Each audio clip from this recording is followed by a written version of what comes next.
Alright, hello and welcome to the video, guys. So yesterday I showed you AMX ELC BIS session with the 90mm, right? Wasn't anything spectacular. I personally do not like the 90mm. I'm going to be showing you two games that I played back to back last night once I switched over to the 75mm. I kid you not, I literally switched to the 75mm and had these two games and then got off and went to bed back to back. And both of these games are masteries. I will just spoil it right now. Both of them were losses, but both of them were extremely, extremely close. And if you're a really good player with this vehicle with the 90mm, it's not at all to say that you couldn't have a game like this with the 90mm. It's just to say that for me personally, I cannot play with the 90mm. It's just too awkward for me, and I choose to play it with this gun, and these are the videos I'm going to show you so that you can understand why I play it with the 75mm. And again, you could have this game with the 90. You could be really, really good, but the thing is, for me, it just works better. And when I have the 75mm, these are the games that I play, and that this is how well I can do. Right? It's just the play style. I can't, like, I don't know how else to explain this, man. I tried explaining it in the other video, but for some people, like, some guns are just really awkward and don't work. And again, it comes down to personal preference, and it comes down to how you're going to play the tank, right? So we're on Studs Yankee. We're in a, I think this was a 4-5 game with the AMX ELC BIS. We have the 75mm, and it's 12-8. We're down 1700 HP. I'm wiggling out of here. Luckily, the Semavente doesn't have the top gun, and also these guys were not the best. SU-85B is able to hit me there. It is what it is, man. But I'm trying to run away, and now I've lost about half of my HP, right? But what I find is that when you're in situations like this, the 75mm, because you can move the turret around, just becomes so handy and so much better at these quick snapshots and stuff like that. And it just works, in my opinion, it works better. I can hold a better win rate with it. I can even hold, likely a higher damage number per game, as long as the game is long enough to do damage, right? The only time, in my opinion, the 90mm really pays off and is actually in shorter games when you can run back, get like 3 or 4 shots off, which is, I don't know, like 700 to about 1,000 damage worth of shots, right? When you have 240 alpha, and it pays off. But in this one, this is why, like, look how snappy I can be with this turret. I put one into the Martyr, I put one into the T6, I'm running past the T6, I kind of rubbed him here by accident, I didn't want to. I rack him, it's a little bit lucky, but do you think you could slide around and be like spanking shots into people left and right with the 90mm like this? You don't have a turret, right? So we're able to get all these snapshots. Now, obviously these players are not great, but this is what this tank is capable of doing with a turret, right? It's so small and so snappy with the 75mm. There's no way, and this is just my playstyle, right? Again, I'm going to emphasize, it's not that you couldn't have a game like this in the 90mm if you know how to play it, but I don't really know how to play with the 90mm. It's just not my playstyle. So that's why I prefer the 75, right? And this is what I can do in the 75. Like, it's just, this is the best way I can describe it for you guys. This is the best way I can say it, because there's a lot of people that really like the 90 and say that I'm like such a bad player because I don't play with the 90mm. And it's like, dude, it's just a playstyle thing. It's really just a playstyle thing. I don't, like, there's no other way to describe it, man. And I have to emphasize this over and over again so that people can see, like, that my playstyle just fits the 75mm way, way, way better. So we're going to advance here. We're going to keep going. I am going to play most of this replay on 1x. We're going to get one shot into the Matilda here, and this Matilda is what becomes the problem at the end of the game. I think if I was a Unicum player, I could have carried this one easy, man. But I just couldn't figure out how to clean up this Matilda at the end. We started to run out of time. But we were able to reset the cap here. There's an SU-85B and an SU-76M on the cap. And I'm going to get creative in trying to reset this cap. There's a little... This didn't used to be a thing. Once they edited Studs Yankee to kind of balance it, they put this little hill here with this grass, and it's tall enough to keep you hidden, where you can go solid bush, you know, we'll just call it solid grass here, or solid weeds, whatever, right? It's tall enough to keep you hidden, and you can back up until it goes solid, right? And then you can take these shots. And the Su-85 didn't even try and move. I think this guy just kind of like knew, or maybe he was thinking he would go dark. He was far enough away. But we're able to eliminate both of these players off the cap easy because, like, with the turret, man, like, you could do this with the other gun, but keep in mind it's like a 12-second reload. So to me, with the 4-second reload on this thing with the turret, it just made it so much easier, right? We're able to eliminate both those people off the cap. And conventional is just the way I like it, man. So that was easy for me to do. I didn't think twice about it, and now we're at 5 kills. We've reset the cap, eliminated both of these guys, and we just have to deal with the Matilda. This is where I think a really good player could have carried this game. I don't claim to be a really, really good player. Some people would call me an expert in light tanks, but I don't even think so, man. Like, I'm better than most, but I'm not an expert, man. I'm not like some of these, you know, big time streamers. So we try and take a shot to the Matilda there. I'm pretty sure it misses. And what I should have done is probably just stayed up in this bush line, because what ends up happening, right, I'm trying to see if he's going to come out, and then I sit right here. But what ends up happening is this guy, I'm just going to show you what he does. He ends up coming out of here like this and into the city. And I was unable to spot him. So when I go back around to the north, I end up encountering this guy, and I think I did everything right with, in terms of being fancy, like with bushes and stuff. Like, I was able to put bushes in front of myself, you will see, and take shots without getting spotted by this guy.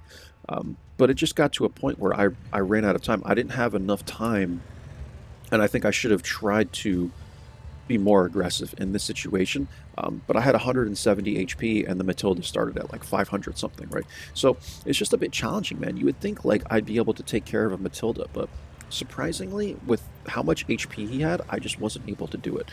So we're going to come up here. We're going to see if I light him. I'm trying to kind of stay behind the bushes, and I can't light him. So I end up going through the city here, and what I decide to do is actually come down and go this way, just in case he did go through the city. At least I can kind of get a jump on him if I spot him first, or we spot each other, you know. So then I come up here, and he ends up in this corner. And I'm thinking I can be quick enough to hit this guy. I'm going to try and take a shot to him here. It bounces. This is the way the Matilda is, man. It's very hard to pen. And I'm like, I want to get distance on this guy. I'd rather get distance on this guy because I can't face this guy head to head, right? The Matilda is actually, it has a surprisingly fast turning turret, and it has good DPM, right? So I light him again here just to make sure I can still like see him, see where he is, and then I'm going to continue to get distance from him. And he's just going to sit here, and this is what I want. This guy's an average player, right?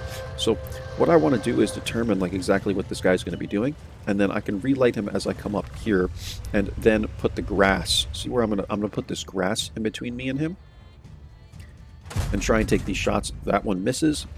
Take one more. That one goes in. I'm gonna try and take one more. I think I thought I took maybe one more there, but I'm going to advance. And now what I decide to do, right, is I spot him here. I'm thinking I still shouldn't be lit, and I'm going to go behind this grass, right?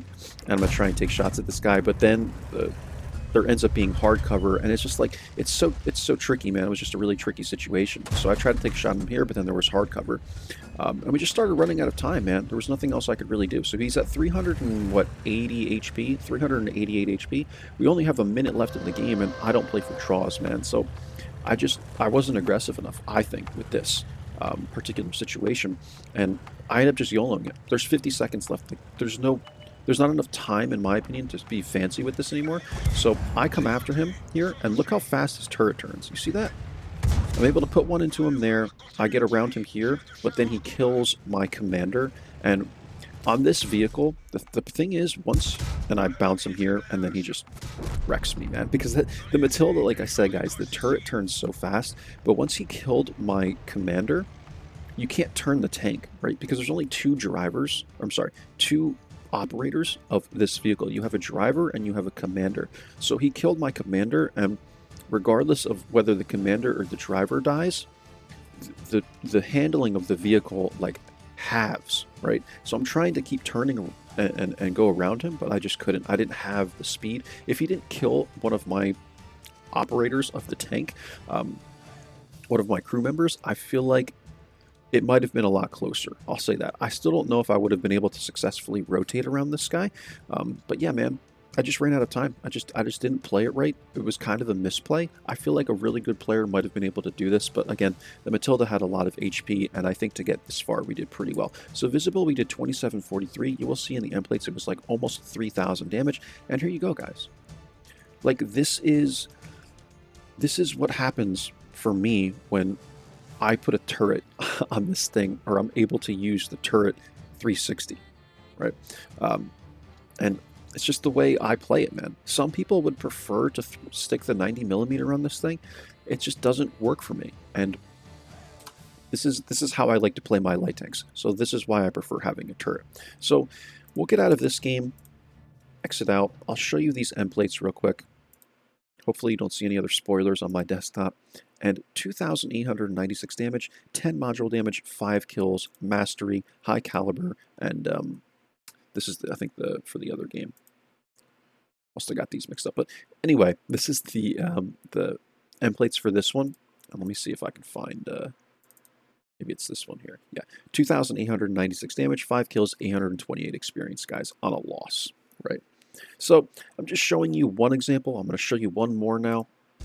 All right, so here is the second replay, guys. We're going to be on Oyster Bay, and this is, again, I believe, a 4-5 game, which does really help the whole playing with the 75mm thing, because your pen doesn't have to be as high and stuff, right?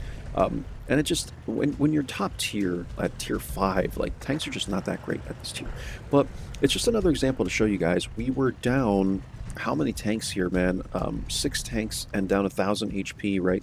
And we have 2 Arty, a Panzer 3J, who is AFK for most of the game and just decided to get into the game. He has a 181 W8, so maybe his connection is really, really bad or whatever. I don't think he's a bot, but I come up here, Lago actually bounces me, which is crazy. And then we're going to put a shell into this guy. Now, this team was really bad. I'm just going to note that. Like, a lot of these guys were playing like bots. Look at this M8A1. He's very, very slow. He's not really sure, like, how to play this vehicle. He has a slow turning turret. So we're able to clean up that guy. This is the only big mistake I made, thinking that this AMX ELC was, you know, not really paying attention. But he was. I come down, I snapshot him, and he had the bigger gun, right? So he took away half of my HP. So there's your plus with the 90mm. Now, half of my HP is gone, but watch what I'm able to continuously do with the turret on this vehicle, man. We're able to make this game very, very, very close. That's just what I'll say, right? So the A20 is here. We can tell that the A25 came up to our base, but someone else is now on the cap. Luckily, A20 turns away to try and get shots at the leaf, so he doesn't hit me here. And then I'm able to somehow avoid all these guys and get to the back area of the map back here. So we kind of dodge this guy, and it tells me where everyone is on the map. So here's the A25. I'm able to clean up this guy.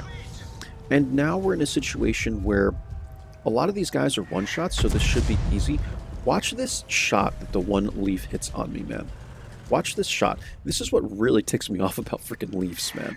Look at this shot. 153 on the move. He hits me.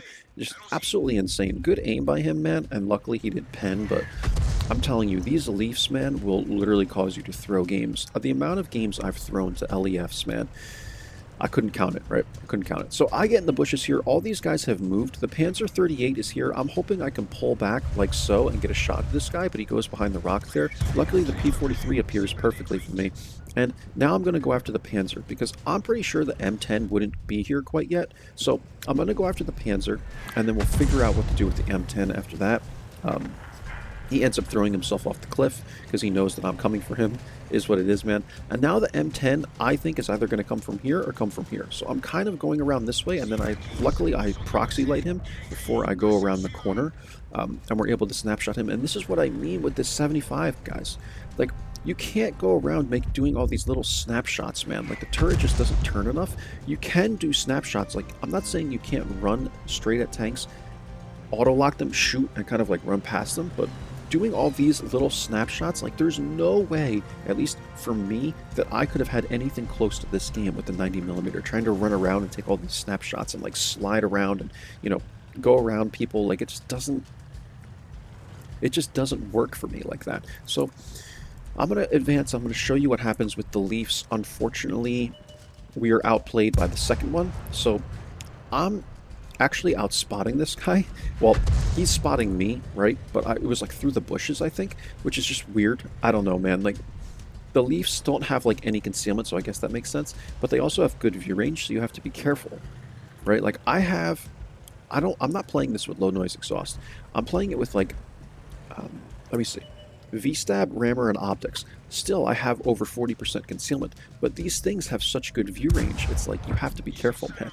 Like it's ridiculous. Like you would think the Leaf is broken enough. It actually has view range and some armor, so you actually have to be careful even with the armor because sometimes you will ricochet in like weird ways and not be able to pen the armor. Like these things are just wildly OP, man. Um, I can totally get on board the every other arty is not OP, but the Leafs are, man. You know, the Leafs are just ridiculous, man. That's why I got one, because it's like if you can't beat them, join them, right? So we come around here, I see this Leaf, and I guess this guy went AFK or just decided not to move, which is also lucky. Like, there was a lot of bad players, right, on this enemy team, and this is why I want to emphasize this, so that you don't think I'm bragging necessarily about I'm going to have 8 kills in this game, but also you have to expect this sometimes at these lower tiers. Like, this is just what happens at lower tiers, and this is why people that play tier 5 that are really good players are called seal clubbers, because you're playing with a lot of other players that are usually new to the game or just aren't as good at the game, right? And you'll find this, man. Like, our Panzer 3J didn't help us. He was AFK for pretty much, I would say, like 3/4 of the game. So what I'm going to do is try and fool this LEF. I am starting to run out of time, but I want to try and, again, play fancy and just do as much as I can to not lose my 92 HP that I still have. So I'm going to come to this bush line quickly, see if I can spot this guy if he's coming up towards the base. He's not. He's probably hiding somewhere because I have the advantage here, in theory. So what I'm going to do is start going after this guy. Again, there's a minute left. We don't have that much time, so eventually I'm going to have to try and spot this guy, right? So I think what I should have done is we approached the Leaf here. If I had went behind this bush, it's possible that I would have been able to spot him and maybe have an angle, but I decided to just go for him, right? We hit him there, and then what you want to do whenever you're faced with an arty player is go laterally, and we turned laterally, and he ended up hitting me here, and it's like, Leafs, man, what can you do, right? So we die to the Leaf at the very end here. I needed 2 more into him, and if he missed, we would have been able to get this because I probably would have been able to charge at him, take 1 more, and then get behind him. But we still got 8 kills and 1832 damage, guys. And another example of why I prefer to have a turret on my light tanks, right? Because it's just the way I play, man. I cannot properly adjust my playstyle to play the 90mm effectively. I just can't. It's just not my playstyle. I can't make it work, man. So here's another video showing you that, and we'll open the emplates. I'll close this one out. And here is, so I mixed these up, I think that's why. Here is that game. Mastery, Top Gun, High Caliber, 8 kills, 1832 damage, and then I think I like flip-flop these, right? So yeah, here we go. 8 kills, 704 experience, and again, we're top. And again, I had both of these games back to back. Like, I don't even want to know what the average damage or WN8 was on this, like 2,000 something, and the WN8 was probably like an average of like, I don't know, 15,000 or whatever. And this is just what I can do with a turret, man. So this is why I play it like this. When I actually might play it, because this is the way I had it set up specifically for the 90, but I didn't change my equipment. I kept rammer and V-stab. I'm thinking about keeping it like this because I have the decent crew now. The way I played this thing was to run it with low noise exhaust, optics, and binocs. That's how I marked it. I marked it with a crap ton of spotting damage, and you can see that difference here. I'm going to show you that. I showed you this in that other game, the session, right? But look at the damage difference between the Covenanter and the ELC, and even the win rate difference. So my quirky tank is the Covenanter. That's just the way it is for me. Like everyone has their quirks, man, right? And the person that really wanted me to play the ELC with the 90 millimeter, he's really, really good in this thing with the 90 millimeter. I'm good in this tank. That's what I like. Like 1,026 damage in the Covenanter. Like, are you kidding me? But it's what I like, man. It's just like people have their quirky tanks, and I can make this thing work really, really well. Skill for LTU has a 1-star on his index for the Covenanter and a 4-star for the AMX ELC BIS. I would rather be in the Covenanter than the AMX ELC BIS in probably 75% of situations that I'm put in. There are some situations where I'd much rather have a gun that can shoot more than 400 meters, right? But I don't know, man. It's just like people have their tanks. But anyway, I will probably run this with this equipment now. And here you go, guys. Teabags for all. Pretty funny name. But this guy was able to outplay me here. And their platoon did really, really well. This M10 played really well as well. But trying to make up for these players that just aren't so great during holiday ops, right? That's all, guys. I hope you enjoyed this one. I know it was a pretty long video. I will probably cut portions of it, especially between the games, but I really, really want to show you everything I can about this tank because Religion of Rage, the guy that asked me to play this tank with the 90 millimeter, I want to give him the most detailed response and answer that I can so that he's happy with the content, right? Because this guy's asked me like 3 or 4 times to play this vehicle with the 90, and I want to prove to him that I am better personally. Doesn't mean any player would be better with one or the other, right? Just for me, I'm way better with the 75 and I don't want to play with the 90. If I'm a bad light tank player because I don't play with the 90 millimeter, call me what you want, but that's how I like to play it. I will catch you guys for the next one. I hope this answers all your questions. If you also had the question of Whirls, why don't you play with the freaking 90 millimeter? This is why. And that's all. Catch you guys for the next one. Take care. Bye-bye.